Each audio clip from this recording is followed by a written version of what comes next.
वर्धित बजार दर उपरे लगाम कसिबा लागि अंटा भिड़िछन्ति सरकार। आज कटक छत्रबजार एवं मालगोदाम रे पहुंची स्थिति परखिछन्ति जोगाण मंत्री। छत्रबजारु मंत्री परिबा किनिछन्ति एवं आश्वस्ति प्रकाश करिछन्ति जे परिबा दर धीरे धीरे कमिबारे लागिछि। खूब शीघ्र स्थिति रे सुधार आसियो बोली कहिछन्ति जोगाण मंत्री। तेबे मालगोदाम परिदर्शन करने सहित कौनसी परिस्थिति रे होर्डिंग न करबा लागि व्यवसायी माननकु मंत्री परोक्षरे चेतावनी मध्य देइछन्ति। परिबा दर आकाश छुआ एभली स्थिति रे आज ग्राहकों को आश्वस्त देवा उद्देश्य रे आज जोगाण मंत्री पहुंची कटक छत्रबजार परिसर रे। प्रथमे आलू पियाज गोदामर स्थिति जांच करथिले जोगाण मंत्री कृष्ण चंद्र पात्र। परे पहुंची परिबा हाटरे मंत्री पोटल एवं झुडंग किनिछन्ति आउ कहिछन्ति जे स्थिति रे सुधार आसिलाणी आउ दिन केइटारे परिबा दर सामान्य होइजिवो।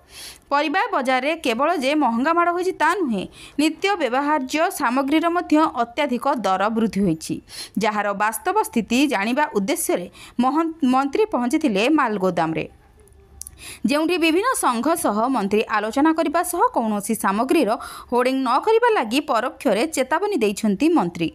तेणे किंतु छत्रबजार व्यवसायी संघ कहूची प्रतिकूल पाग परिबा चाष उपरे प्रभाव पकाइछि, तथापि बजार स्थिति धीरे धीरे सुधरिबार लागिछि। उपस्थापना गायत्री दास, जनमुख न्यूज। पूरा वीडियो आपण को प्रेस वाला भी करछंती।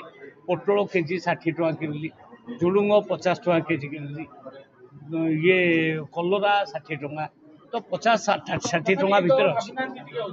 ये उच्चा टिके निश्चय, किंतु बेलगाम वार्ता एथरे लागिबो नाही।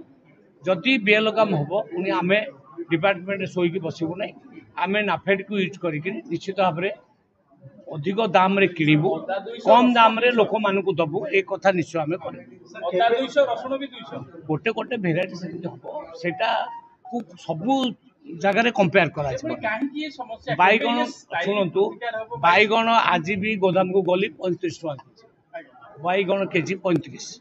मु कहला अच्छा रिटेल केते बिकिबे ना 40 रे बिकिबे, त नियम होची 8 टका लाभ।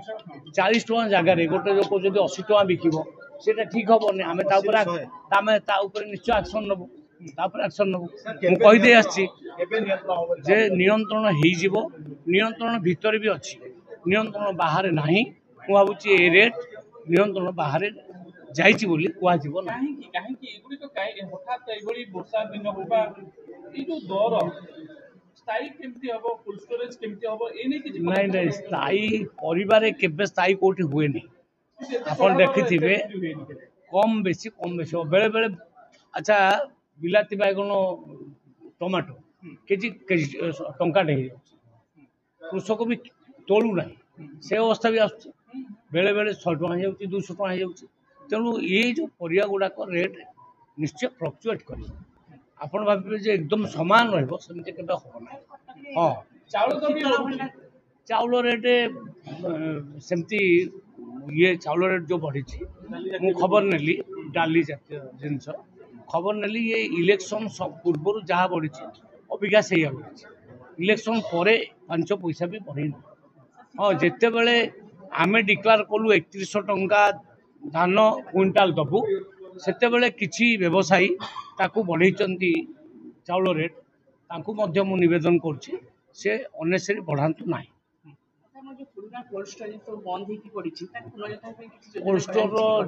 कोल्ड स्टोर नुआ सब तैयारी हम, माननीय मुख्यमंत्री आशा अच्छी, आम मैनिफेस्टो भी कही प्रत्येक सब डिविजन एटलिस्ट गोटे गोटे कोल्ड स्टोर आम अबिका कर। आम लक्ष्य हूँ प्रत्येक ब्लॉक रे गोटे गोटे कोल्ड स्टोर करूँ।